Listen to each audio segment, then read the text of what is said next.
So let me ask you now that you are not in the public schools or the school system, I guess give me two reasons why you chose to homeschool.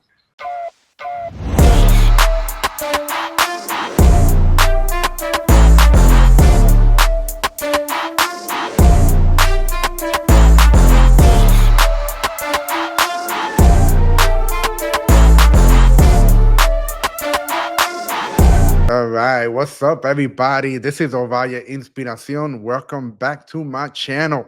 So today or tonight, we have a interesting person, no stranger to me because I've had her on the first time towards the end of last year. Her story was that she was raped and she did not have an abortion. She got pregnant and she did not pull through with the abortion, even though people were telling her to get an abortion, and as a believer of God, she was just struggling with both. But thankfully for her loving father and mom and people around her, well, she had her child, and her child is about 11 years old now. So, but today we're going to be talking about something else, another important topic in today's age, and it's a topic of homeschooling. But before I get into that, her name is Angela, and she's a child of God. She's an ex-teacher. She's a best-selling author, unschooling single mom, peaceful parenting author, and director of PAX Academy and Peaceful World Schoolers. And she's also has been seen on Fox News, CBS News, Washington Post, and more. And just to give you some of the books that she has written, and in Spanish as well, and they are, let's see if I find it over here. Her books. So some of the her. I gotta edit that. My mom is calling me. But anyways, one of her books is Tales of a Toxic Teacher: Exposing the Cycles of Abuse Within Our Schools. She also wrote. My gosh, she also wrote Gospel based parenting, a biblical study on discipline and discipling. Um, she also has a diary, etc., etc. So she has multiple stuff to teach other people. I'm gonna pause it for a second. I gotta edit this. Give me one second. My mom is like calling me. Why does she keep calling me? Hold on. I don't think she knows she's really calling me. Dime. Vale. Hey. Vale. Dime. No, que a mí no me gusta hablar por ahí. Ahora se me quedó marcado como yo lo voy. Nada, nada más cierra el teléfono y ya. ¿A qué le doy? Solamente cierra el teléfono y ya. ¿Ah? Oh my gosh. Cierra el teléfono. Oh my God. My mom is older. She's 75. Solamente cierra el teléfono. Mami. Oh my goodness. Hold on. ¿Tú me escuchas? She messed up my whole life. I'm gonna have to redo all of that. Thankfully, it's not live. Oh man. Give me. I'm sorry, Angela. I need to call my mom before she starts calling back.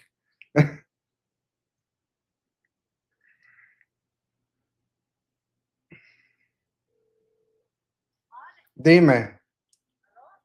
¿Tú no me escuchas? Oh.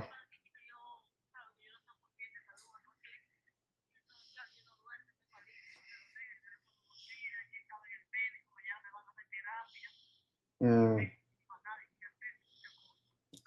bueno. Bueno, yo voy a estar aquí, yo no voy a salir. Bueno, mi voy a estar trabajando, pero yo no voy a salir. Sí.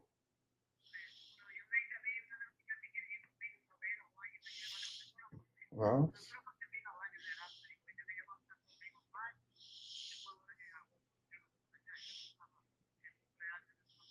mhm.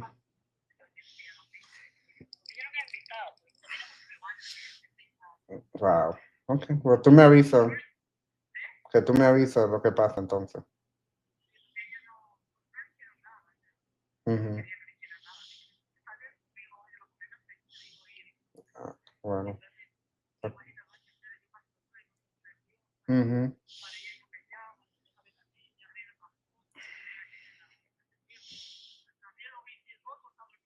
Mm-hmm. Okay. So, so, mm, está bien. Ujú, ujú.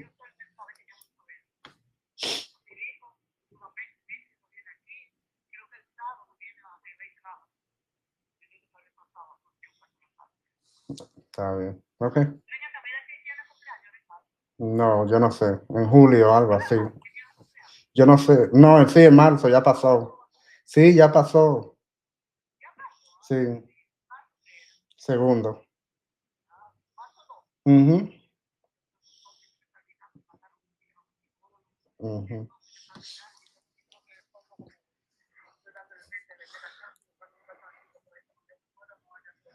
Yeah. Mm. Ok, pues está bien. Tú me avisas. Ok. All right. Bye. All right. Bye. I'm shutting off my phone. She never calls me at this time. All right. I'm gonna try again. Ay, ay, ay. All right. All right.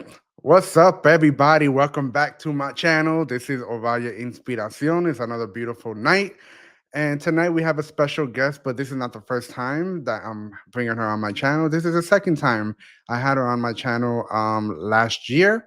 And we spoke about a little bit about her story, which was she's a survivor of rape. And then she got pregnant, but she did not go through with an abortion, even though it was a struggle. There was a lot of emotions. And she actually had her child, which now is about 10 or 11 years old. But today we're going to be talking about something else and just a little bit about her. She is a child of God. She's an ex teacher. She's a best selling author. She's an unschooling single mom, peaceful parenting author, and director of PAX Academy and Peaceful World Schoolers.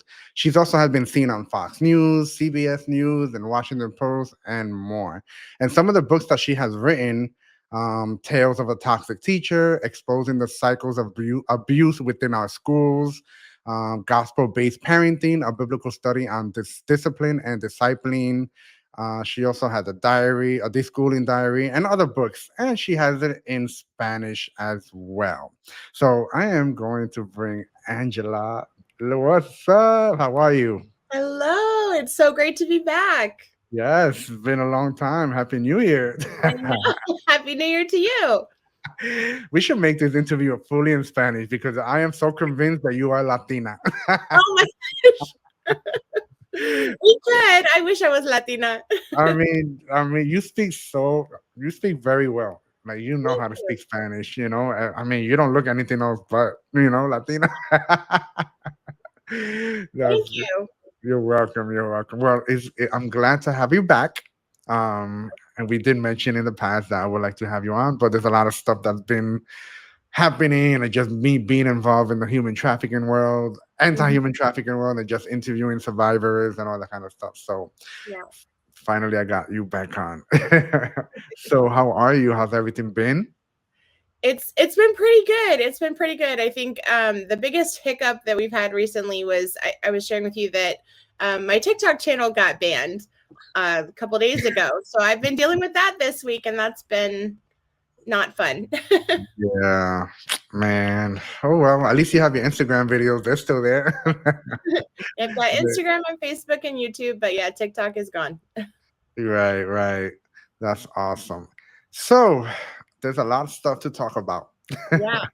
especially in today's world with the school system and all that stuff. And we're going to unpack some of the things and videos that I have seen from you that I'm like, what does this mean? Or what do you mean by this? So, and the viewers probably will like to know more about this when they watch the videos.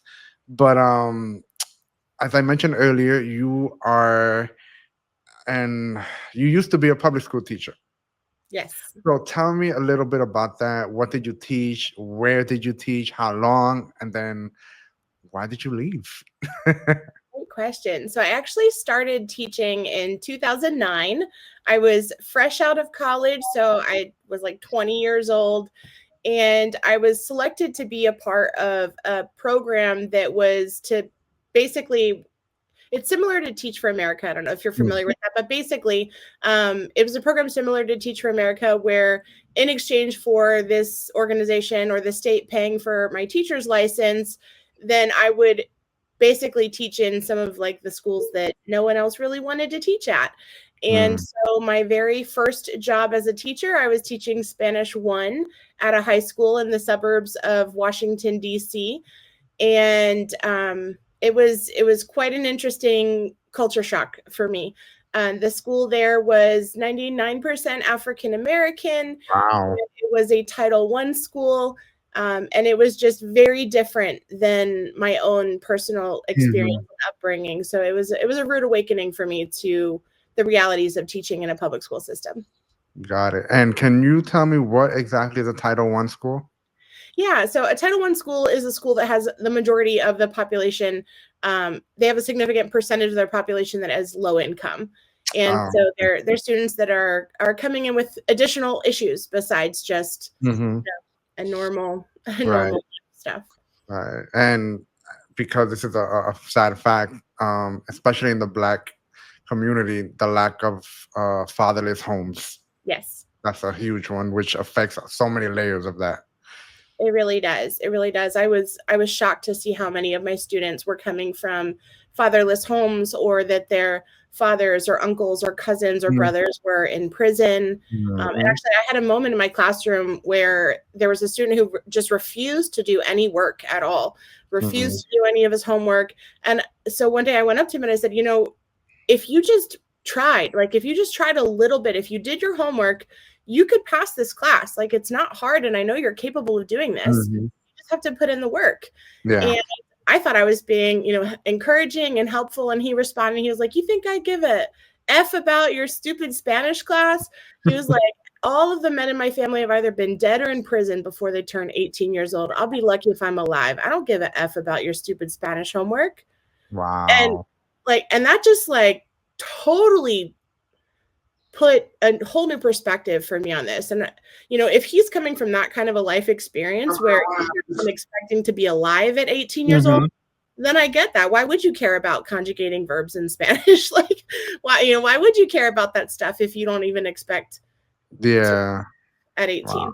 So, and after he shared that with me, I asked my class, I had them kind of close their eyes, and I said, could you raise your hand if you know someone who has either been in prison or been killed? And every single hand in my classroom went up. And it was Mm. just, that was the first time that I realized, like, these children are experiencing a life in a world that is so foreign to the, private Christian school upbringing that Mhm. I had. Mm. But it has an impact on who they are. Yeah. Wow. That's rough. That's rough. Yeah. So let me ask you now that you are not in the public schools or the school system, I guess give me two reasons why you chose to homeschool. I could give you a million reasons why I Or chose. give me all the reasons you can think of. We can be here. We'll be here till tomorrow. I think the main reason why I chose to not have my child attend a school is Mm. because I am deeply committed to parenting my children and educating my children through the fruit of the Spirit. And, when we look at the fruit of the Spirit, it is love, joy, peace, patience, kindness, Mhm. goodness, faithfulness, gentleness, and self control. Not other control, self control, learning to control yourself. And when I think about the fruit of the Spirit, what does it look like to embody that with my child's education, Mm. within our parenting relationship or the relationship that I have with them? um, there's no way that Mm. I could do that and send my children to school knowing what I know as a teacher. I Mm. have seen behind the veil, you could say. I have seen the dark things that go on within a school classroom, the dark things that happen within a toxic schooling environment. And I knew very quickly I did not want my children to be in that kind of an environment. So yeah, that's probably the main reason that kind of summarizes all the other reasons is that. Yeah. Interesting. Interesting. So, as you know, I have two kids. Yes. Um, I also work for a nonprofit organization, and I go into middle schools and high schools all over South Florida. So Mm, every 3 weeks, I'm in a different school. So I see hundreds and hundreds of middle schoolers and high schoolers, and we talk about the importance of making healthy decisions. Pretty much a life application. But because of what I see, I would not want my children in a public school system. To mm, start off there, I just don't. There's so much. I mean, I love being there. I love the work that I do, but for my own kids, I just don't. mhm. You know what I'm saying? There's just so much that's going on. I feel like the school system is failing our kids in a big way. Yeah. Everything and it's just mostly it's about testing, testing, testing. Like during testing season, everybody is going crazy. All the teachers want to make sure that they get passed and all. Like man, like not everybody learns the same way, and that's what sucks. But being as a homeschool parent and single, I'm sure it's not easy. But what is one of the biggest challenges for homeschooling? So my family and we don't do traditional homeschooling. I think when most people think about homeschooling, they think about doing school at home or kind of taking whatever they would be doing in school, just doing it, at your kitchen table instead. But my family Mhm, and I, we practice a particular kind of homeschooling that's known as unschooling or self-directed education. And so it's mhm, very, very different than what most people are used to or what most people expect. And so for us, there's nothing that's difficult really or challenging for our daily life as far as what we do. I think it is difficult because people that are on the outside, they don't really understand why we do what we do and why we do things so differently.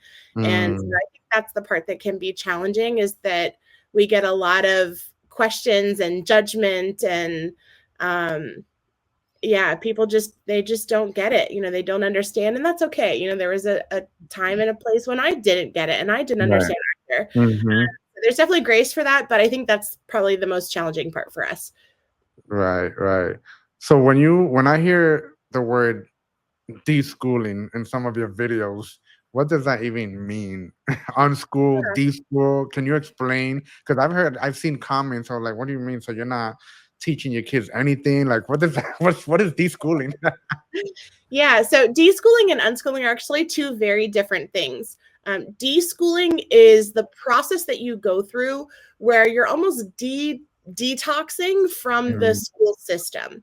It really is a period where you basically live like school does not exist. And you do the really deep internal work to begin to question why we do things the way that we do them and mm, really start to evaluate your own biases, your fears, your beliefs about education, about life, about learning, about children, about success. Um, and so, yeah, so during the deschooling process, most people recommend deschooling 1 month for every year that you or your child has been in school. And some homeschoolers view the deschooling process as kind of like a transitional phase. Like we're mhm, going to deschool right when we first, we pull our kids out of school, then we're going to deschool, and then we're going to get to like the homeschool stuff where we're going to sit down and do math and science and English and all those other things. But for us, the deschooling process never ends. It's something that I'm going to be deschooling for the rest of my life. I'm constantly going to be confronting my own fears and letting go of the beliefs that have just been mm. so ingrained in my brain from my own schooling experience. Yeah. Yeah, so that's deschooling. And then unschooling is self-directed education. So it's where the child is the one who's choosing what, when, where, why, and how they learn. Okay. What are your views or your thoughts on Montessori schools? Ooh, so I think Montessori is definitely a step in the right direction. It's it's a more child-led philosophy where the child has the freedom to choose. They're in a very rich environment with lots of wonderful resources to choose Mhm, from. They have an adult who's functioning less like a teacher and more like a facilitator or a guide or a support for what the child is working on. Um, but with the Montessori system, it's done still within a classroom where children are typically separated from their parents. And Mm, I believe that God has called me to parent and train my own child, not to entrust my child to someone who is a complete stranger to us and maybe doesn't share our beliefs and doesn't share our values. yeah. um, to have them be away from me for 8 hours a day. I love my kids and I want to spend time with them. So Right. yeah. Yeah. Okay. Um, what are some things that just like just throws you off about the public school system, especially that when you were there? But what is it that like, nah, I just can't public school system because obviously, you know, there are students that do thrive, right? There are students that still make it and they don't get into the shenanigans of the, you know, boyfriend, girlfriend, or whatever that's going on in the schools. So some students make it. So what do you tell to those parents that throws that objection? Oh, but my kid came out fine, Mhm. you know? So what would you say to something like that? I mean, I would have said the same thing too. I was in the school system. Obviously, I graduated, went to college, got a master's degree in education. I was good at school. I got, great grades, graduated summa cum laude, and um so you could say that I went through the system and I turned out fine or I turned out Hmm. great, but it hasn't been until I started unschooling and actually going through that deschooling process for myself that I began to really see the harm that being in that compulsory system caused, even for me. Mm, And things like I really develop, when you're in the school system, they attribute value to a person based on what they do, right? mm, There's good students and there's bad students. There's the kids who behave well and get good grades, and the kids who behave terribly and they're the failures, right? And we attach these labels of goodness or badness to these people based on what they do, based on if they do their homework or not, based on if what score they get on a particular test or not. mm-hmm. And I can see how that idea and that philosophy really carried over into my life as an adult, that I began to define my worth and my value in the things that I do, in the Yeah. things that I achieve, in the things um, that I can produce, for other people, and kind of measuring my worth based on my achievements rather than in the fact that I'm a child of God and my worth is based on who I am in Christ, not because of anything that I do or don't do. So seeing kind of those deeper messages that are communicated to kids from Hmm. being within the school environment. Another thing that I think every person kind of comes out of is this idea that I need someone else to tell me what to do and how to do it. Mm, And that is something, an idea that is so detrimental to humanity, and yet that is a consistent and persistent message from kindergarten through 12th grade. hmm. Children do not have freedom, they do not have autonomy, they do not have the liberty to speak when they want, to eat when they want, to use the bathroom when they want, to pursue their interests, to to learn at their own pace or learn in a way that works best for Hmm. them. They're basically told, sit down, shut up, and do what you're told, and don't ask questions and follow orders. Uh, Yeah. and I I don't want that for my kids. I don't want that for my kids. I don't want that for myself. I want people who, I want to be someone who's a leader who can think independently and think creatively. And that doesn't come from being within a standardized box. Yeah, that makes sense. So I just got something that came to my mind since you mentioned good kids and bad kids. Have you ever been to St. Augustine, Florida? I have. So, as I'm sure you know, it's the oldest city in America. And I don't know if you went to one of the first or probably the first school that existed, which was in I St. didn't. Augustine. I haven't. I So did not know that. I'll send you the information, but pretty much we were walking within like all the shops and all that, and we saw the oldest school in America. And I'm like, and you can actually go in, you can see the courtyard, and then you went into the classroom, which was very small. However, because you mentioned bad and good kids, there was a little dungeon somewhere in the room, and I'm like, what is this? And obviously, it shows you, you read different things of what things were about, and pretty much when a kid or when a student behaves bad in the classroom, they would put them in the dungeon, like one student. Yes. Yeah, so you need to visit Oh my visit gosh, that. I'll have to add that to my bucket list next time I'm in Florida. Go Yeah, I think I visit have the pictures. dungeon. Yeah, it's interesting to see how things change. And of course, back then you can spank your Your your your students, yeah. students. Ain't nobody spanking my kids, because if you do, I'm going to jail. Just yeah, I was just thinking about that because I'm like, wow, you should visit. But what about, how do you feel about, okay, parents say, I'm not gonna take my kids to public schools. I'm not gonna take my kids to a private school, but I want to take them to Christian school. Mhm. So obviously there's still rules there, right? But how do you feel about that? Obviously they're learning outside of the home from the parent. They're learning in the school God's Yeah. word, and then some schools are very more rigorous and like, critical thinking and probably debates in class, all that. So what are your thoughts on Christian schools? Well, that's a good question. So my issue with the schooling system isn't public or private. It really comes down to the way that they operate the system as a whole through force and coercion. Mm, And so I believe that God has called us to interact with human beings again through the fruit of the spirit. Um, and part of that is that we are called to live in ways that are not abusive. We're called to treat people with love, with kindness, with respect, with autonomy, with compassion and mhm, empathy and care. And when we think about what does that look like when it comes to education, the entire compulsory education model, whether you're in a private school or a public school, it really only functions through force and coercion. And so mm, we can recognize, coercion, that's not a word that we talk about very often in our society, but coercion is this idea where you basically are trying to threaten and manipulate people to do something that otherwise they would not willingly do. Right? That's coercion. It's actually a crime.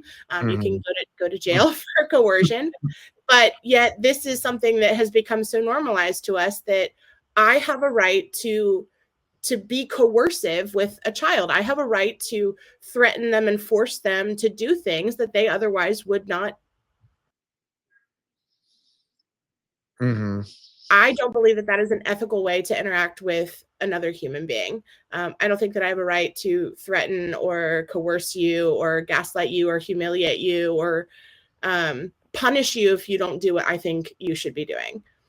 Um, and so that's my issue with the schooling mhm, system. And that kind of dynamic is still very much present in private schools, and in some cases, even more so, because a lot of times they're holding these kids to these very high um, mhm, expectations yeah, and making them do things that if they were able to voluntarily choose, they would not.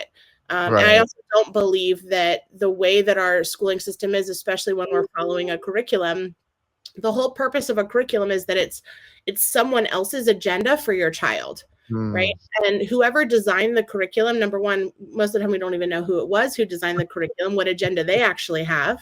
right. We're following their agenda regardless of the child that you have. And so my daughter is really passionate about birds. I don't know why. She's going to be 11 years old. She is like obsessed with birds. She could tell you, gosh, anything you could want to know about birds. I'm sure she could probably tell you about it.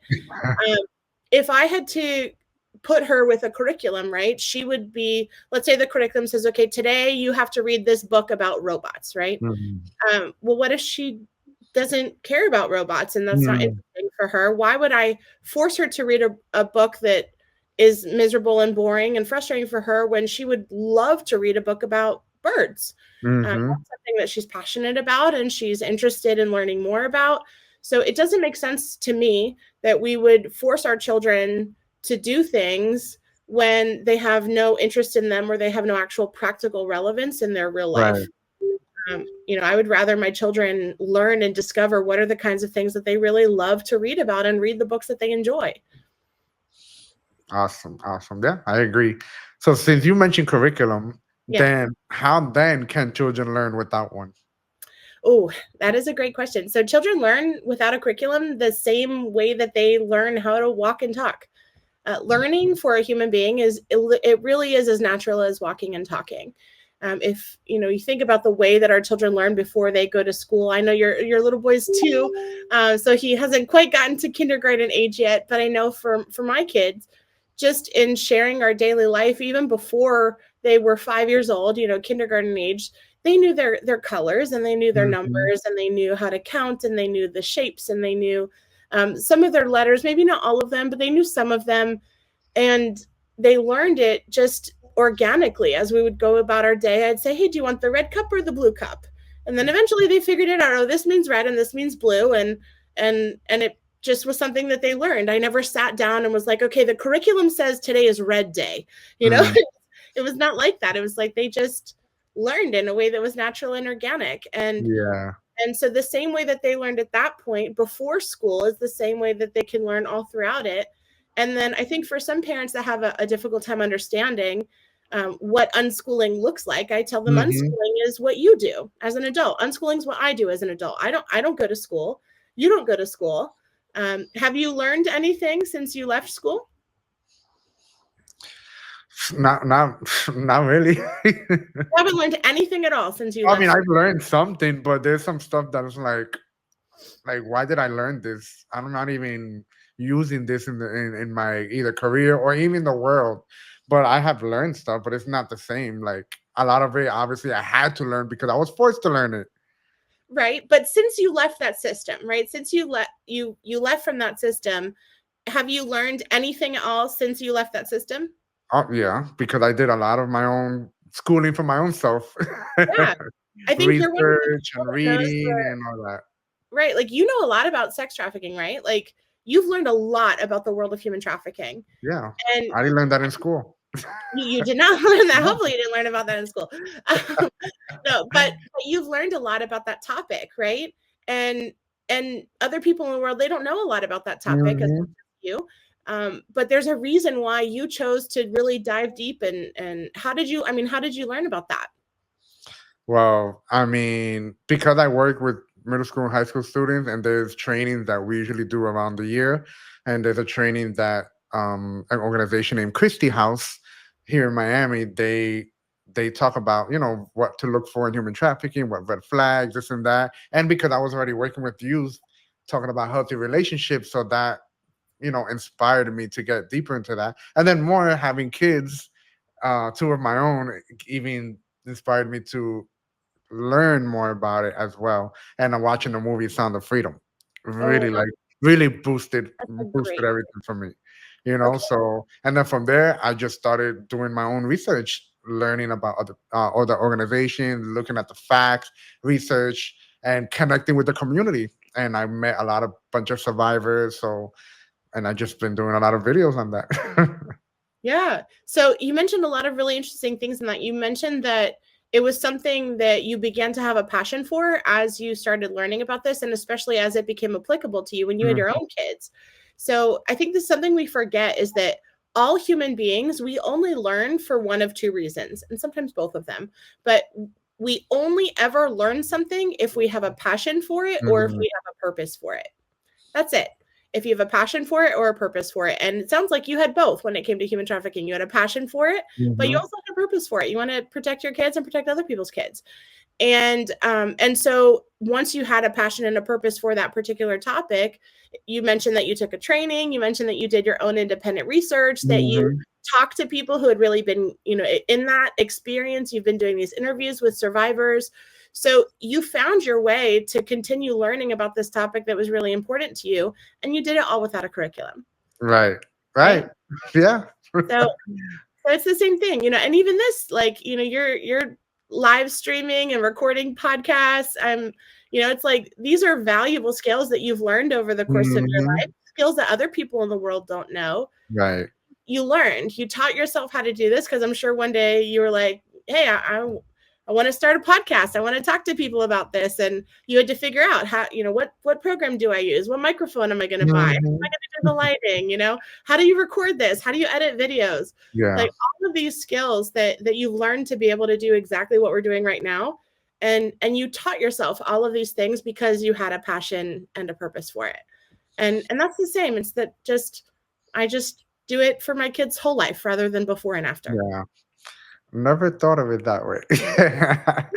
But it makes sense. I mean, it is true, but most people never think of it that way because we're so, I guess brainwashed or accustomed to doing one certain way for a long time because everybody else is doing it. Right. So we just go ahead and follow the train. Exactly. And that's something that we've all learned in school, right? We follow the trend, we do what we're told, we fit in our cookie cutter box, we do what everyone else says that we're supposed to do, and we don't think outside the box and we don't live outside the box. And and that's how we live our lives. So in a very real sense, choosing to step outside of that system and really embrace educational freedom, it's a really radical thing to do, but it's such a beautiful and empowering thing to do. And I believe that this is what God has called us to do as parents, because we're Yeah. not meant to raise our children to be like everyone else in the world. We're called to raise our children to walk in the way of the Lord Mm-hmm. Yep. and to Amen. walk in the fruit of the Spirit. Right, right. Amen, amen. There's a song I'm gonna send you. Well, it's not a song. I don't know what it is, but he's talking through the music, but it's called "Board of Education," Bored, Uh-huh. and it's so good. It just makes you think. I'm like, whoa, right? But I'll send it to you after that. Oh, I'm No, yeah, excited to hear it. I've never heard of that before, so I'm yeah, excited to hear yeah. that It's really good. one. Sounds like But something I would like. yeah, but since you spoke about learning, right? So I want you to unpack this quote or this quote. To learn how to learn, you have to love learning, or you have to at least enjoy it because so much learning is about being motivated to teach yourself. Hmm. I love that. I love that. Who said that one? I found it on your page on your Instagram. Thank you. I can't remember where I got that quote from. I was like, I know that It I've was heard a that. video. It was a video from I think a teacher or unschooling mom responded to somebody. It was like a white lady, a white Oh, woman. I uh-huh. forgot what it was. Yeah, but that's what I found. I'll have to go back and look. I'm like, that sounds like a quote that I got from somewhere. Yeah. Um, part of my diary that I did is I gathered all these like quotes that reminded me of unschooling and deschooling, and so I put them all together, and I was like, that sounds like one that I would have picked for my book. Yeah. Um, yeah, I mean it's true. It's true. We learn the things best when we teach ourselves, and ultimately, all education is self-education. That's another good unschooling quote. All education is self-education. I can't make anyone learn anything. And actually, I used to say this to my students all the time. I could be the Mm, best teacher in the world, but if you don't want to learn and you don't care about Spanish, you're not going to learn it. Like, but if you care about it and you have a desire to learn it, there's nothing that can stop you. And mm, so being able to really get that is so important. I see a lot of kids today, and I'm sure you see this too, working in the school system. It's almost like they have developed this learned helplessness or this level of apathy where mhm, they've lost that spark. They've lost that natural curiosity that all children are born with, that we see when our kids are too, like yours, where they're passionate, excited, and curious, and they want to learn about everything. And then eventually they go to school and we tell them to sit down and be quiet and do this super boring worksheet. And then we get confused why they don't love learning, right? Because they think that yeah. learning looks like doing a boring worksheet. Right. Right. And then they're called. Then if they don't like doing the work, they get in trouble or Yep. they're a bad student. And I'm like, not that they're a bad student. You're forcing them to learn something that, first of all, they don't have to learn that, and two, they don't care about it. That's not an Right. interest. Right. I wouldn't Like, want to learn something that I didn't care about. I mean, can you imagine if someone were to show up at your house and be like, today is the day that I'm going to force you to read this book about knitting. And you'd be like, what the heck? Like, I'm not interested in knitting. I live in, Florida or whatever. I have no need for knitting. Um, But no, it's like, I think you need to learn about knitting, and so today is knitting day, and I'm going to make you read Mhm. this book. Like, you would be miserable. No adult would be okay with that. Right, But we right. do it kids all the time. We do Yeah, it all the time, and then we wonder why they're bored or frustrated or confused or why they hate school, and then eventually they equate that with I hate learning. And yeah, and nothing could be further from the truth. Learning is the most natural thing that a human being is created to do. God made us to be learners. yeah, It's that yeah. school destroys that. I agree. I agree. I want to play that track that I told you about. Okay, good. I'm gonna share my screens, and I want to hear your thoughts after that. Let's see. Mm,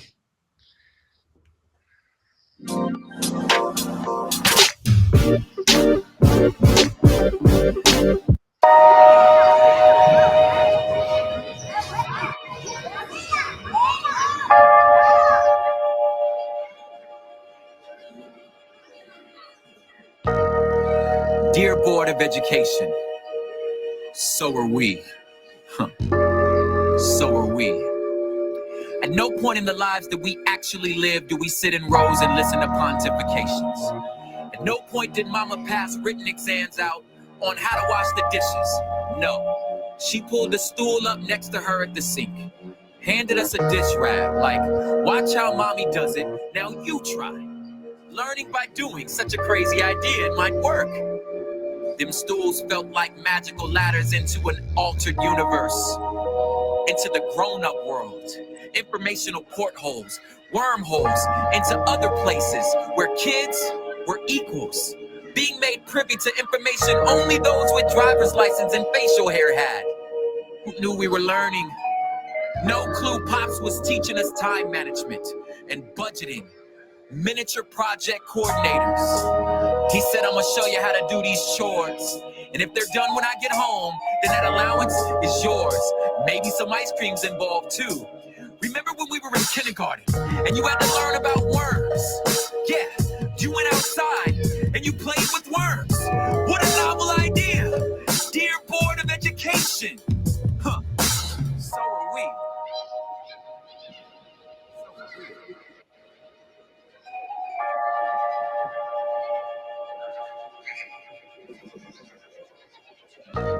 Dear Board of Education, all I've learned from your system is the fact that it's just the system that you set up. And if I just repeat what you just said in Jane Schaefer method, then I've passed, right? You're just testing my ability to regurgitate. And if your best instructors are miserable, I'm pretty sure it's not the kids' fault. This pain I know firsthand. The grand learning moments, the innovative lesson plans that causes eyes to sparkle as if them students have just caught rides on shooting stars. These lessons have wings, only to get clipped to fit into the low-res JPEG you call a state standards. Why do you insist this is still the industrial age? My child is not a widget, and a school should not be an assembly line, making my daughter's diploma equivalent to an inspected by 2235 stamp. Dear Board of Education, so are we.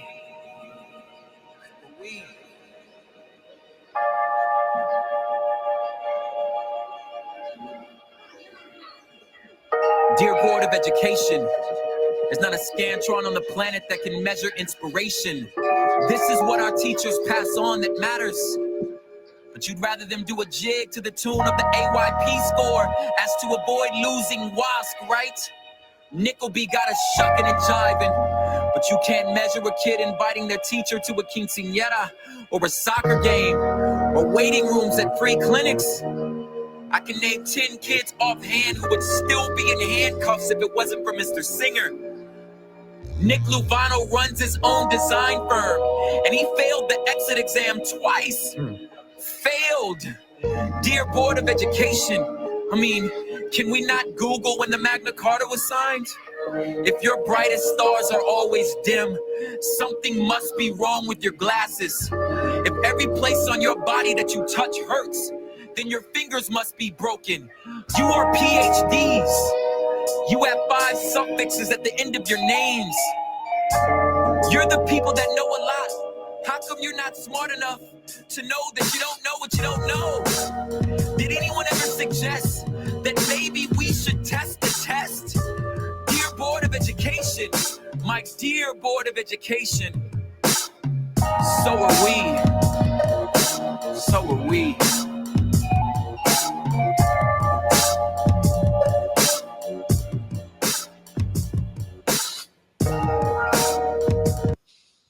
So, Wow. I like that a lot.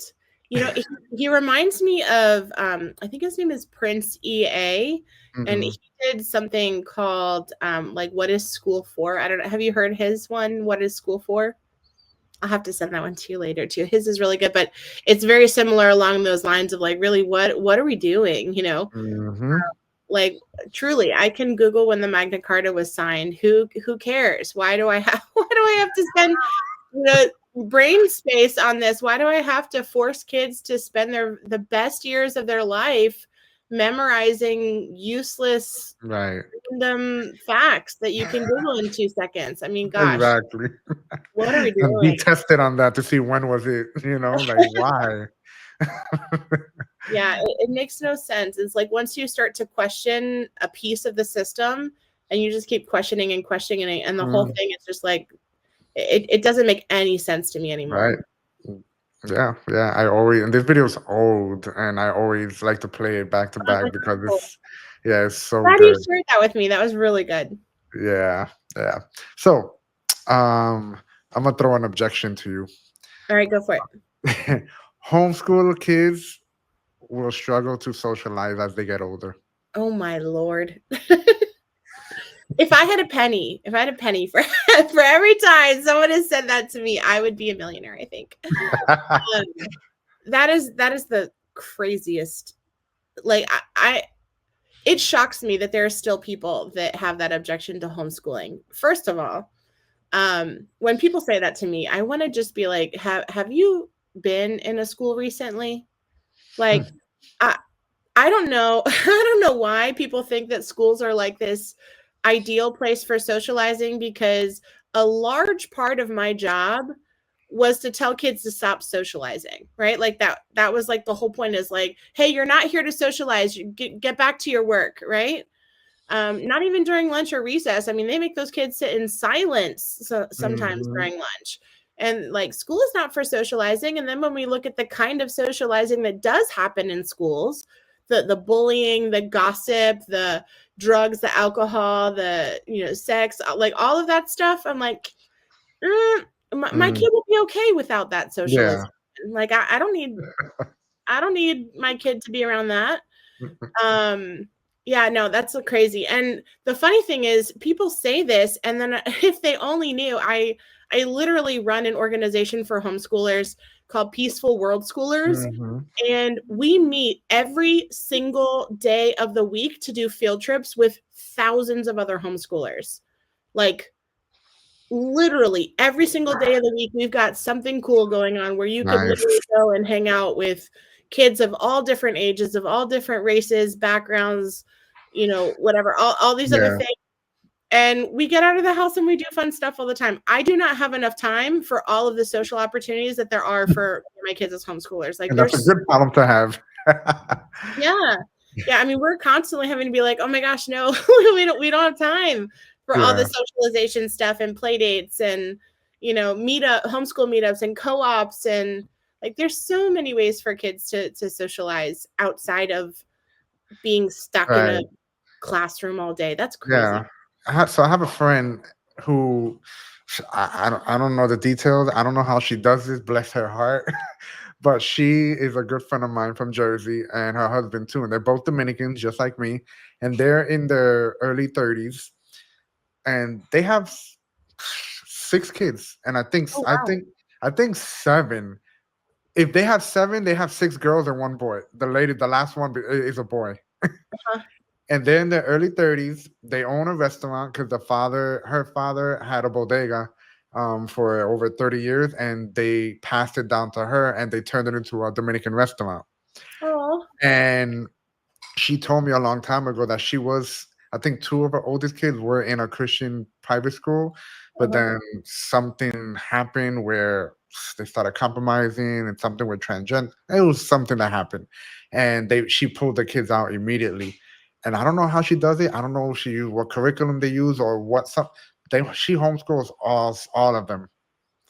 And in my mind, I'm like, how the heck do you do But she did tell me one day, she was like, people think that when we're homeschooling my kids, that they just at home all day with a pen and paper. No, Yeah, like no. they go out with me wherever I go. They learn how to communicate. They learn how to greet people. They learn how to mannerism.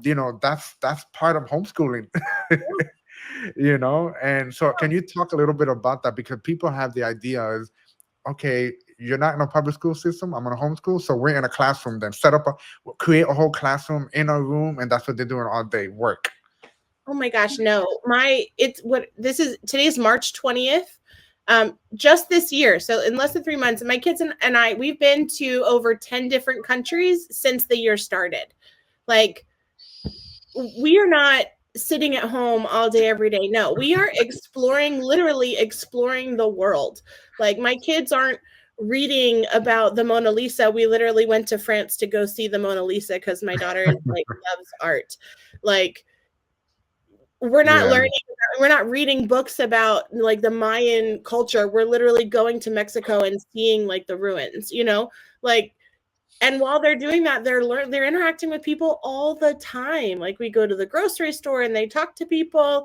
And I think a thing that's really interesting about homeschool kids is that because they're not trapped in a room all day, every day with kids that are their same age, homeschool hmm, kids have this really incredible ability to be able to talk with all people of all ages. yeah, Like, I know when I'm talking to a homeschool kid because they look me in the eyes and they talk to me like I'm at the same level as them, right? There isn't this hierarchy of like, oh, when you're in school, the teacher is like this authority that's like way up there, and then all the students are way down here. But in a homeschool environment, it's not like that. Like, the yeah, 8-year-old is caring for the 2-year-old, and then the hmm, 12-year-old is teaching the 8-year-old, and like, we're all just on the same playing field, living and learning together with all the different ages and everything all over the place. So yeah, that the whole socialization thing, I'm like, that needs to die somewhere. right, right, I'm sick right, of that. yeah.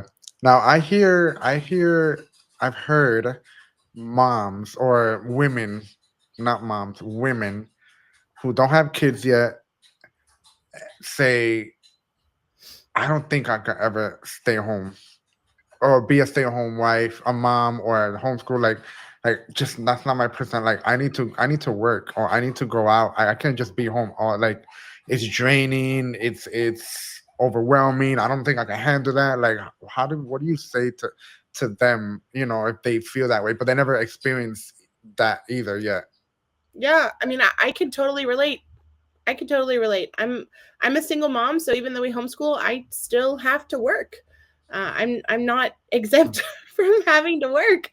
And even if I didn't have to work, even if I had a husband that was like super rich and could afford for me to just be home all the time, I would still probably find things to do, because I think, every woman has something valuable to contribute to the world. Yes, our children are a huge part of Hmm. the value that we can offer to the world.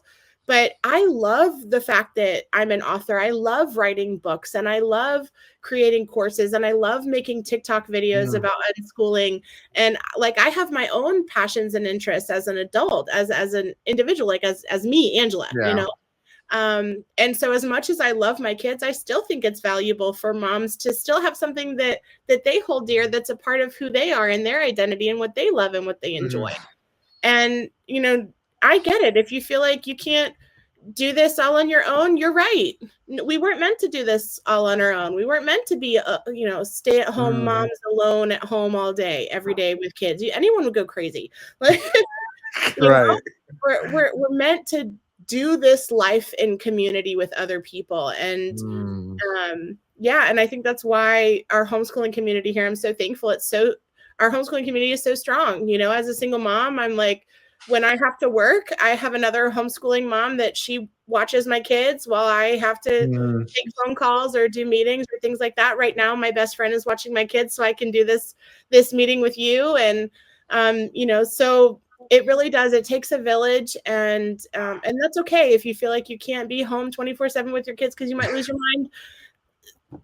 I hear you. You're not alone. It's okay. It's okay to get a break. It's okay to, have other people be a part of helping and Hmm. set up play dates with another mom so you can talk to another adult in your day. That's important for a mom too. Um, Right. but yeah, Right. you're Yeah, not. that makes sense. That makes sense. How can unschoolers go to college?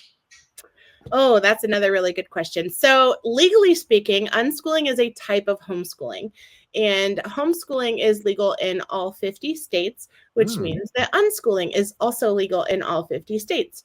It's just the way that we do it that's a little bit different. So, if you are curious about your state's homeschool laws, I encourage you to check out the website hslda.org. HSLDA.org stands for Homeschool Legal Defense Association. And they have all of the laws for all 50 states and also a bunch of different countries too. So if you want to homeschool in another country, you can check that out as well. But basically, based on the laws in your state, you follow whatever the laws are in your yeah. particular state. And then homeschoolers they have a couple different options for being able to go to college. Whenever they graduate, the person or the entity that is supervising their education will be the person to issue them a transcript and a diploma. Mm, And so in the case of most homeschoolers, that is their parents. yeah. And so what does that mean? When your child is ready to graduate, you literally can create a diploma on your computer, print it out, give it to your kid, Really? and use that to go to college. Yes. Wow. Um, yep. Almost every college or university in the entire United States absolutely accepts a homeschool diploma. You can actually look on the Harvard website. It specifically says that they accept transcripts and diplomas that were created by your parents. Um, Wow. so, yeah, you as the parent have the authority to create and issue transcripts for your. Yeah. But how would they know? Like, I'm clueless to this. So how would the schools or universities know that your child or your kids did this or learned that or whatever? Like for them to be accepted, I guess. Like how would they know all of that? Yeah, so one piece of the puzzle is the transcript, right? So that's something that most parents will create. But the transcript isn't alone in and of itself. There are some times when you apply as a homeschooler with a homeschool transcript or a parent issued transcript or diploma, a lot of times the colleges will ask to see proof, right? They'll say, hey, your mom said you got an A in algebra 2. How'd you really do that? And so they'll look to see, whatever proof you have. Maybe you took Mm, an online class or whatever that might look like for you. And so you would provide whatever proof of that. Another way that colleges can see that you're ready to kind of mhm. take that next step is through testing. So homeschool students take the SAT, the ACT, just like any other kid. They take those Yeah. tests if they want to. So if they want to go to college, that would be a good idea for them to take those kind of tests. And then another way is that most homeschoolers, especially those who plan to go to college, actually participate in something called dual enrollment. And Mhm. dual enrollment basically means that they're taking classes at the college level, even though they haven't graduated from high school yet. So homeschoolers are earning both college credit and high school credit at the same time. So I mentioned there were a couple ways that they can get their diploma. The first way is they could do a parent issued diploma, like I mentioned. The second way is that they could get a GED, although that's not really recommended for homeschoolers because Mhm. a GED is like an equivalent of a diploma, not the full diploma. So most people don't recommend that. And then the third way is that they could enroll in a program similar to my program. I run a private school called PAX Academy. And so PAX Mm, Academy is our private school. And so we supervise the education of unschoolers all over the world. And so then we issue the transcripts and the diplomas. And so when a child is enrolled in a program like PAX Academy, now they're not having to jump through all these hoops to prove all the things that they learned because the colleges and universities are relying on us to kind of do that piece of it for them. So it makes the transition to college a lot easier when they're coming from a private school and presenting a private school transcript as opposed to like a mom diploma kind of a thing. Although a mom diploma is totally valid. got it. That's very interesting. I never knew that you can do that. Never knew that. I have something to show you. Right over here. Boom. The oldest schoolhouse in the U.S. in St. Augustine, Florida. That's the oldest schoolhouse. Oh my The gosh. oldest wooden schoolhouse. And I That's think so through cool. here, I think it's through here or through there where you go in and you pay like I don't know entrance fee, like very short, a small amount, and then you Uh-huh. go inside the school and they show you where they used to cook and the outside and then the classroom, the dungeon, Oh my gosh. and all Wait, that. is the dungeon below it? No, Like in the so the basement area? dungeons, so the dungeons in the classroom. So you're in the classroom, yeah. So you're in the classroom, and you have like the seating area, but Yeah. in the back of the class, there's a small little dungeon where they put the kids, like a little jail. Uh-huh. That's wild. We have Hmm. we have a similar one-room schoolhouse here. We actually do that as one of our field trips every year. That the kids all get dressed up in like the 1800s clothes, and they Hmm. go and they actually reenact a day in like a school day in the 1800s. And so I guess that's the only time my kids have been to school is they went to school in the 1800s. Look at it Um, right here. we have a very similar. This Um, is the where is it? That's the dungeon right there. oh my gosh. So that's the dungeon. I forgot what these stairs are for upstairs, but that's where they would put the bad kid that behaves bad in there. Oh no. Isn't that crazy? That is crazy. Yeah. Uh-huh. So that's pretty much what you call the nowadays detention. Uh-huh. Well, That's a that's detention. a very extreme form of detention. I Yeah, wonder if they called it a dungeon as well when they were during that time. yeah. Like I I'm know. gonna I go to know the nowadays they call it. They still call it detention, but now they have something called CSI. I don't know what CSI stands for, but it's pretty here much. we have SSI. Mm, but I know CSI is pretty much in school. ISS. ISS is in school suspension. Yes. I was Oh, like, okay, but yeah, CSI is pretty much in school detention. Like you're not in the classroom at all. You're just somewhere else with all the quote unquote bad kids, and you're in detention all day. I know. Right? And for them it's like ISS is not it's not a bad thing. It's like a party. They're like, awesome. I get to hang out with all my other bad Yeah. friends and Hmm. hang out with them all day, and we get out of all of our work, and Yep. Yep. it's like a Yep. vacation for them. That's so true. I wanted to bring something up now that it came to my mind because you mentioned when I asked the question about homeschooling and socializing and this and that, and it came to my mind now that I'm in the schools. The kids that are not socializing great are the schools and public school systems. Their phones, oh my goodness, Angela. When I'm in those, well, I make sure that they don't have their phones in the classroom, anyways. I'm not their teacher, but there's a teacher in the classroom, but because I'm an Mhm. outsider, but I make sure that they don't have phones. But their phone, it's like if they don't have their phones, it's like they start twitching, like they don't know what to do. Yeah. No, it's so true. They don't know how to talk to people. They don't know how to be with people. They would rather like text the kid that is sitting right next to them. It's a very weird thing. I actually I took a photo one day when I was standing at the back of my classroom. I looked up and literally it was like 35 kids and they all were just like this with their heads down Wow. and then Yeah. they had free time, and that was how they chose to Hmm. spend their free time, was like just being on their phones, completely not wanting to interact with anyone who was around them. And I was Yeah. like, this is the kind of socializing that they're getting, and Yeah. we think that that's like the ideal environment for socializing. I'm like, nope, this is not it. Right. Literally, they just everywhere I go, they always, especially the girls. It's really everywhere I go, they put their phones on a wall or something and just TikTok dancing all the time. Yes, Like this the is what latest you do. You know what I'm saying? Like it's just sad yeah. that these kids can't even focus because they don't have their phones. Hmm. Like I asked, The maturity level too, like oh I yeah, see kids in public school, and like the 11, 12, 13-year-old girls in public school, they're like wanting to wear makeup and do their hmm, hair and their nails and talking about brands and like boys and all this stuff. And I'm like, my like the homeschool kids I know, they are not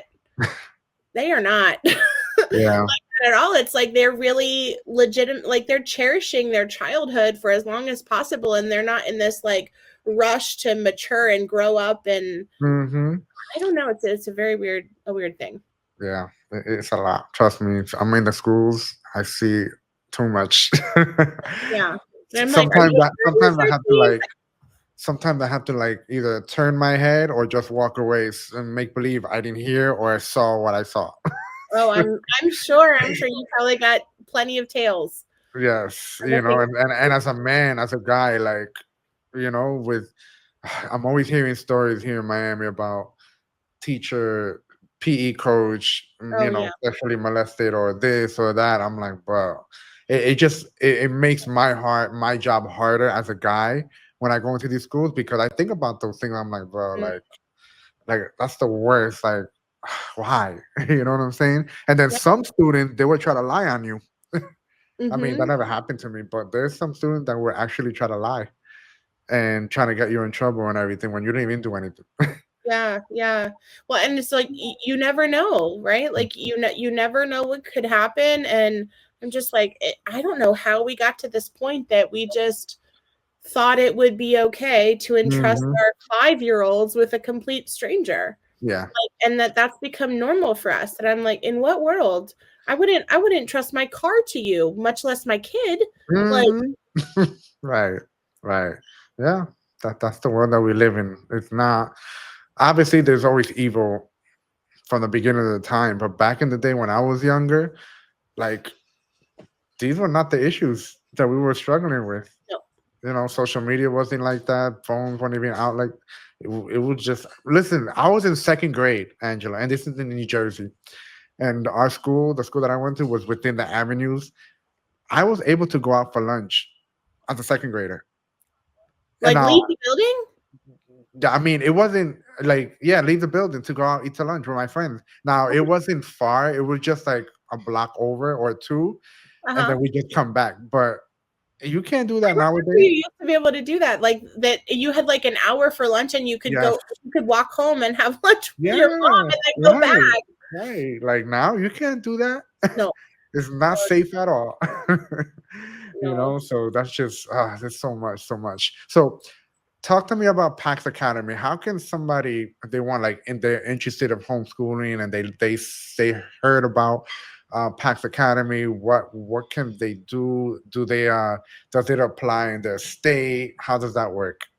Yeah, so because PAX Academy is a private school, we accept students from all 50 states and almost every country in the world. And Whoa. so, Okay. students that enroll with us, we take care of all of their academic records, so issuing transcripts and diplomas. We also provide them with hundreds of resources that they're welcome Mm. to use to support their kids in their education, but nothing is required. We really are a private school for unschoolers. I know that sounds Wow. kind of crazy, but yeah, we give children the freedom and flexibility to earn their credits in the way that's most meaningful for them. Actually, in June, we're going to be traveling to Italy. We're going to be taking a group of students to Italy where they're going to be able to earn their world history credit by Are they going hanging. to the Vatican? I don't think we're. Oh, actually, I think we are going to go to the Vatican for a day. We'll be at the Vatican. We're going to go to Rome. We're going to go see Pompeii. We're Rome. Wow. Florentian region. So, it's like rather than reading in the history books about all these places, we actually get to go there and Experience it. see it and Hmm. experience it. Yeah. And so the kids that travel with us, they get to earn college credit and high school credit for traveling the world. And it's just, yeah, it's like it's the best thing ever. I love it. So Wow. So that means Florida is also. yeah, actually, that's part of the reason why my kids were able to travel so much because of PAX Academy. We were able to take a free cruise to Mexico. Oh, We got a free cruise for a week, um, wow. and so that was really fun. And then we did a 2-week tour of Europe, and so yeah, all kinds of things. But Do you have like a big enough luggage so you could just throw me in there? I I'm wish I six need three. I need I'm I six need three. to. So I don't know. You got to be really. I think you got to start stretching, and we'll see. You're wow. like a Yeah. contortionist and fit in my suitcase. Yeah. But that's cool. That's wow. I didn't because I have read a little bit in your website in the past about different states, but I didn't know it was all of it. Like I'm like that is so cool. Yeah, Wow. and we're actually registered in Florida too. I know you're in Florida. So in Florida, the homeschooling laws, they're really interesting. If you homeschool under the state supervision, then you have to submit evaluations Mm-hmm. and they do like testing and all this stuff. But if you are enrolled in our private school, then you don't have Yeah. to do any of that anymore. And so Yeah. it really just takes a load off of parents so you can focus on what matters most, Yeah. being with your kids. Wow. And Yeah, I know. I know that Governor DeSantis is big on, or he supports heavy the homeschooling, community yeah, and it's all the largest growing demographic. And I know most people think of homeschoolers as like Christians, that. but Yeah. homeschooling is growing across the board with everyone. I mean, I'm like the Hispanic community, Mm-hmm. just African American community, secular people, like Wow. everyone is shifting to homeschool now because it doesn't make sense to keep making our kids suffer the way that they have been. I'm like, gosh, Yeah. you could literally any topic in the world that you could possibly imagine, I guarantee you there's a YouTube video about it. Like you literally could Mm, learn anything from YouTube. So yeah. yeah, there's Wow. no sense to waste, 7 hours of our day every single day for Yeah. 30 years on Yeah. stupid Do stuff. you think that teachers' pay is one of the reasons that teachers leave the school system or stop being a teacher? Mm, Because I mean, in no. general, teachers don't get paid a lot of money unless you live in like New York City or California. But even Florida, here it's comparable. Florida is the worst, one of the worst. We're like number 30 in the whole like the least paid. Yeah. You know what I'm saying? But I feel like, I don't know, just me thinking like, okay, teachers, they don't get paid a lot of money on top of all the stress and dealing with the kids nowadays. It just like getting them to a point where it's like, I can't do this anymore. Yeah. Like I these mean, kids are teacher disrespectful. pay There's no is manners, nothing. No, teacher pay is dismal, but I would not say that that's the reason why teachers are leaving because we all go into teaching knowing that our pay is going to suck, right? Yeah. Like no one goes into teaching thinking like, wow, I'm going to be a millionaire if I just, stay here Mm-hmm. for 25 years, right? Um so we go into teaching knowing that the pay is going to be terrible. I think the reason why teachers are leaving primarily is student behavior. The Mm-hmm. behavior that teachers are experiencing in the classroom nowadays is just straight out of control. Like the Wow. amount of work that they're putting on teachers and the level of disrespect and apathy that we're confronted with on a daily basis, it wears on you. Like it affects you to give 110% of your job and then to be told every day that if a kid fails it's your fault and you're like, I can't make him do his homework. Like, I can't make him study. I can't make him do these things or her do these things. But at the end of the day, it always comes down to, are you building relationships? What could you do to like reach out more, or to plan a better lesson? And I Mm. think teachers are just sick of it. They're like, I could be abused and mistreated and make double the money somewhere else. So yeah. Wow. Wow. I want to read this to you, and you're gonna laugh. Okay. Whoever spares the rod hates his son, but he who loves him is diligent to discipline him. Proverbs Hmm. 13:24. So you came up with a book, you wrote a book called um, Gospel Based Parenting, a biblical study on discipline and discipling. So you do talk a lot in some of your videos on sparing the rod and what does that look like? What does that really mean? The spanking. I come from a Hispanic Caribbean, in the Caribbean world or Hispanic world, like Yeah. especially Dominican, like I'm spanking my child, right? Like you're gonna get that whooping, and you're gonna hear my "Mira muchacho del diablo," or you're gonna hear all of that stuff, Yeah. like really, Templa. yeah, you know. But does the Bible really talk about spanking your children, or is it a metaphor, or is it what's the meaning behind spanking them? Can you tell us a little bit about that? Because obviously that's a hard one for Hispanic families. Yes, yes. So I actually, as you mentioned, I published an entire book on this topic. So we could have I'll have to come back for like part 3, that we can talk all about this. Just touch the basics, the general. All right, I'm going to try to do the overview of it. So basically, we've created this entire philosophy around discipline based on 4 verses in the book of Proverbs. That's it. There are 4 verses in the book of Proverbs that people have used throughout the years to defend the practice of hitting children as a form of discipline. There are a couple things that, of course, you know, I'm not Hispanic, although I wish I was. Yes, you are. You are. You can adopt me. I'll be the adopted Hispanic, but my parents did raise me, spanking me, and so of course, when I grew up, I planned to spank my own kids, and that, you know, that was just what I thought. I had been told my whole life, you know, spare the rod, spoil the child, and this is just what you do. Like, a good Christian will spank their kids. And it wasn't until I had my own daughter and she gotten to be around 18 months that I really started kind of thinking through this practice. You know, at 18 months, that's when their personality starts to shine through a little bit more and they learn the word no. And you're like, oh, boy. wait a minute, you know? And so around that time, that was when I really started researching. I said, okay, I know that I want to spank my kids. I want to do this right. I want to, you know, discipline my kids the biblical way. And so I started researching. I started looking to see, okay, how does this work? Like, do I like spank her for like particular sin? Like, do particular sins just get a spanking?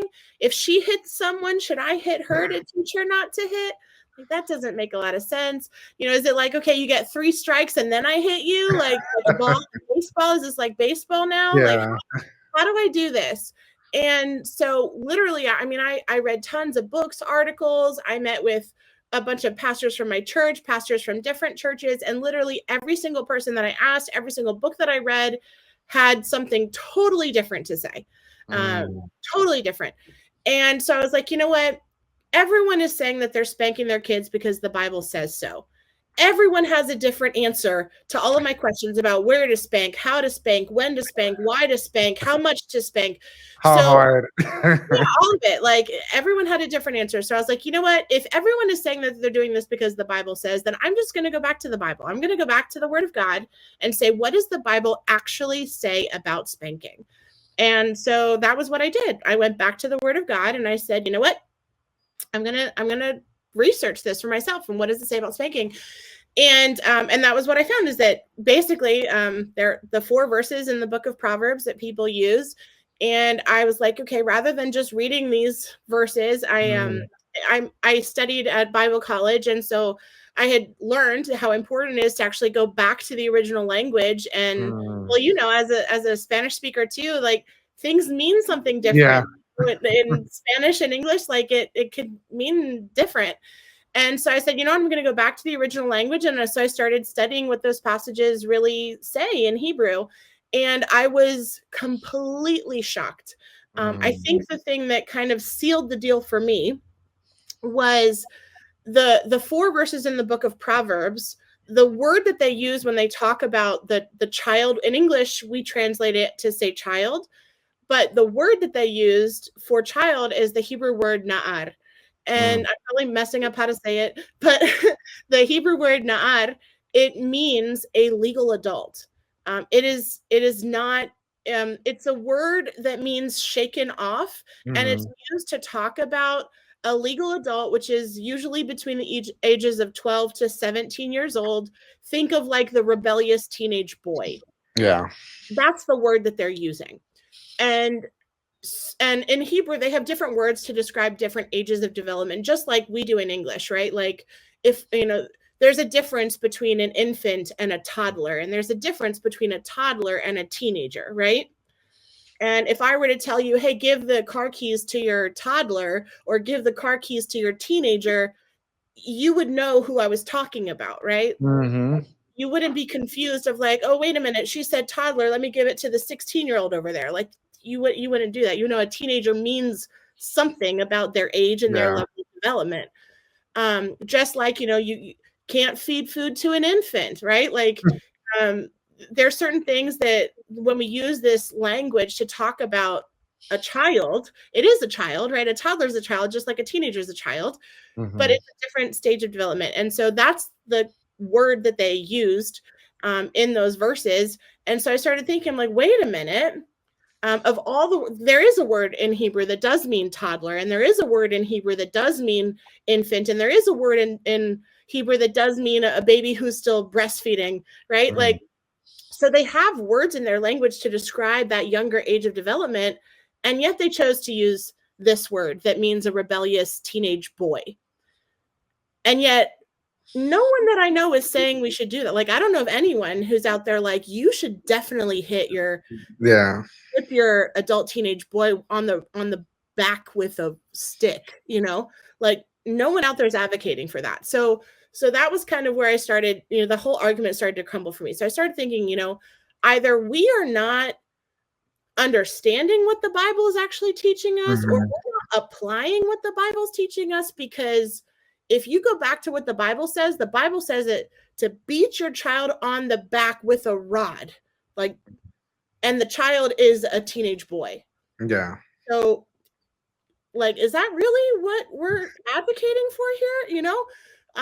And so when we start to understand that, then it's like, okay, well then, if that's not what we're doing, then what do those verses actually mean? Is that really what we're supposed is like?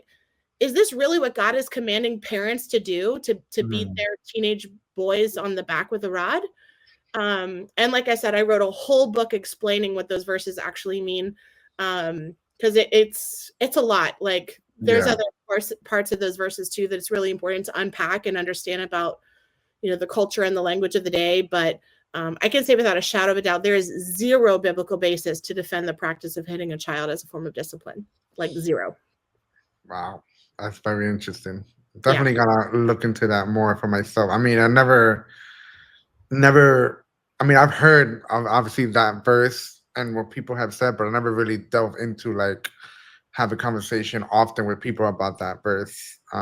Especially now that I have kids and just going back to my parents and how they used to discipline me and all that kind of stuff. Yeah, You we do know, what we know. We do what we my mom used to chase me with the chancleta. Yeah, we had like a spanking spoon, and I got the belt more So times than so I. let's talk about that. Let's end. I want to end this stream, this live discussion. How did your parents beat you? Like, what did they do? What did they use? What did they do? Oh my goodness. They would use their hands, they would use a belt, they would use a stick, they had like one of those paint sticks from Home Depot that you use to like stir the paint. They would use that, but they broke that on my butt like Oh that. my They would gosh! use that and it just broke. They used one of the wooden spoons they used to like cook with, the hard ones. Those were hard. Oh my gosh! Hurt. Yeah, my Yeah. parents did all that, all that. Wow. Um, yeah. So my mom, she would,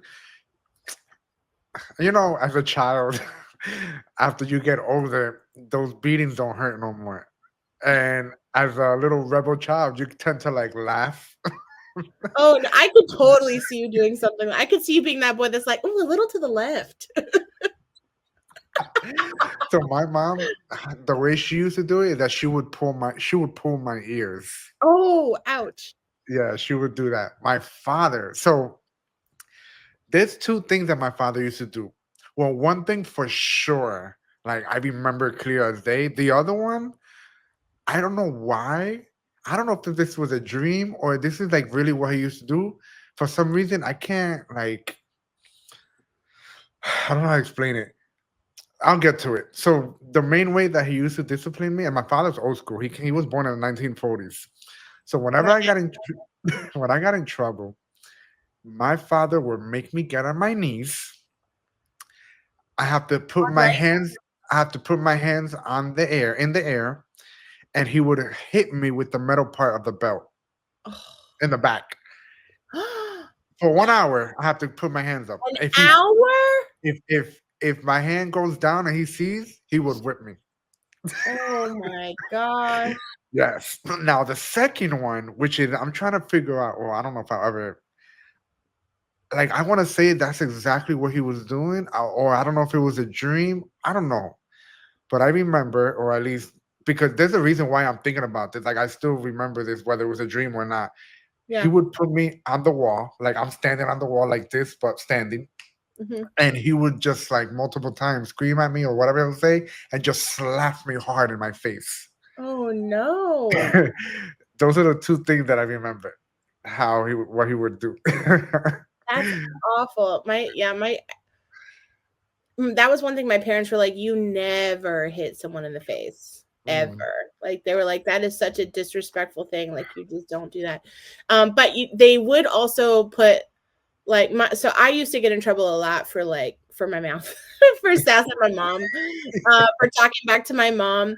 And Oh so wow! they would make me like stick my tongue out, and they would put Tabasco sauce on the tip of my No tongue. way! What So the heck? yeah, so for the longest time, I was like, I could not eat any spicy food because it was like that PTSD of like Oh my being in gosh, trouble. But literally, I just had a whole Tabasco that's sauce on the tip crazy. of my tongue. And then they would threaten to like wash our mouth out with soap if we told a lie and stuff like that. And I don't know. Yeah. And then I just started.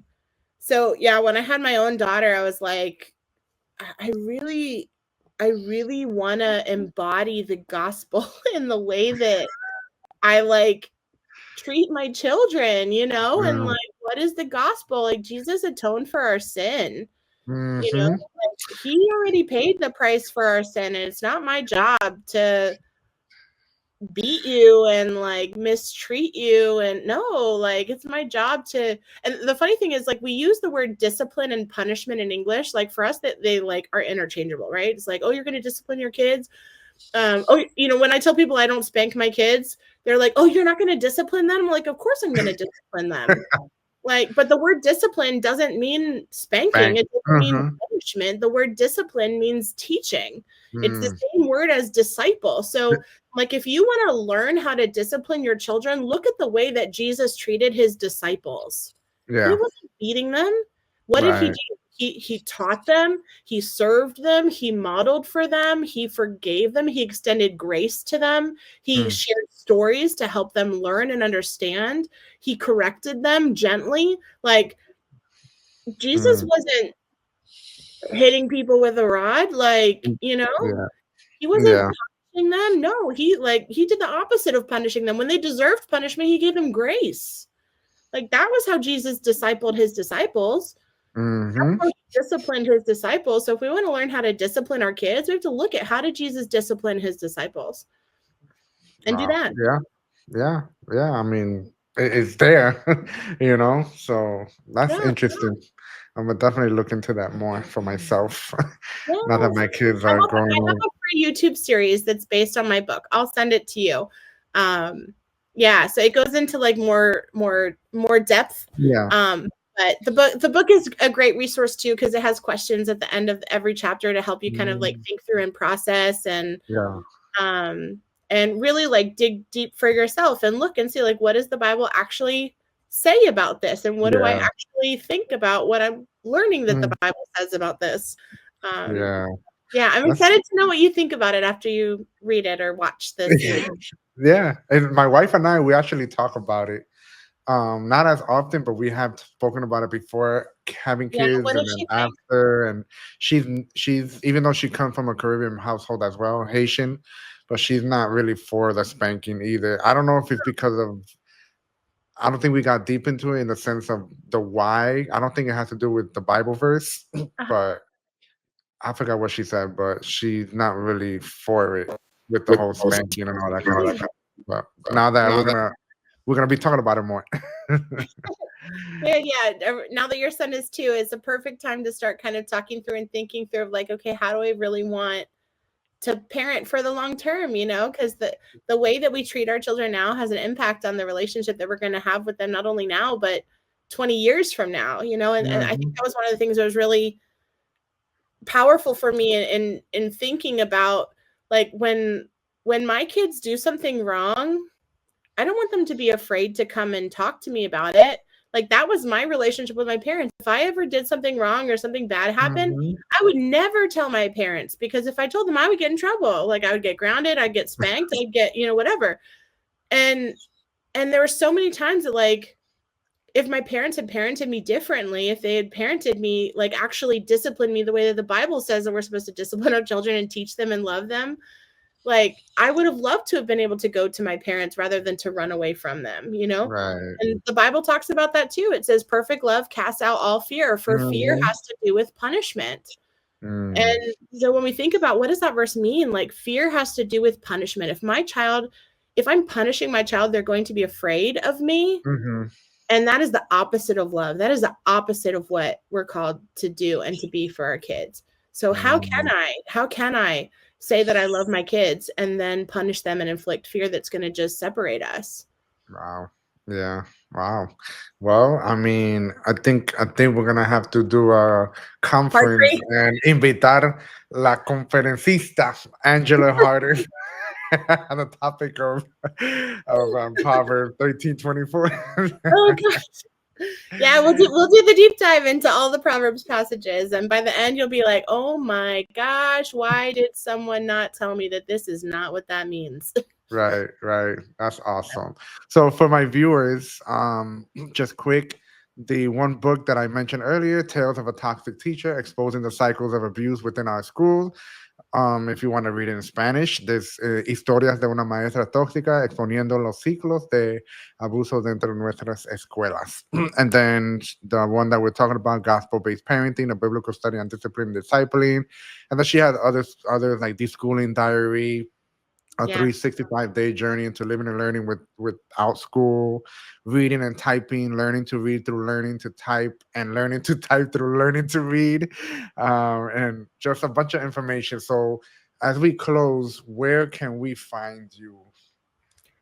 Well, I have a YouTube channel at Peaceful World Schoolers. You can also find me on Instagram at Peaceful World Schooler, no S. And you can find my new TikTok account. Since I got banned on my other one, my new TikTok account is Peaceful World Schoolers with an S. And you can check out our website as well, peacefulworldschoolers.com. Or if you're interested in homeschooling or unschooling through PAX Academy, you could do PAX, that's PAX, which means peace in Latin, Mm, paxacademy.org.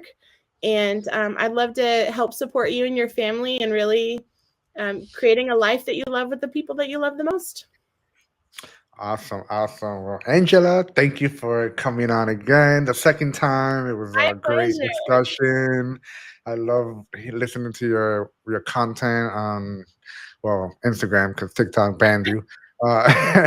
But it's definitely great information. Like my wife and I, we go back and forth of what we're gonna do in the future with the kids. Like it's just so much that's going on, Yeah. because I personally, or we personally, don't want public school for our kids, but it's still in the talks, and we'll see what God has us in the near future as they get older. Because. So I Yeah. appreciate your time, My to talk to me pleasure. and to talk to us about this very important topic, and we'll catch each other next time.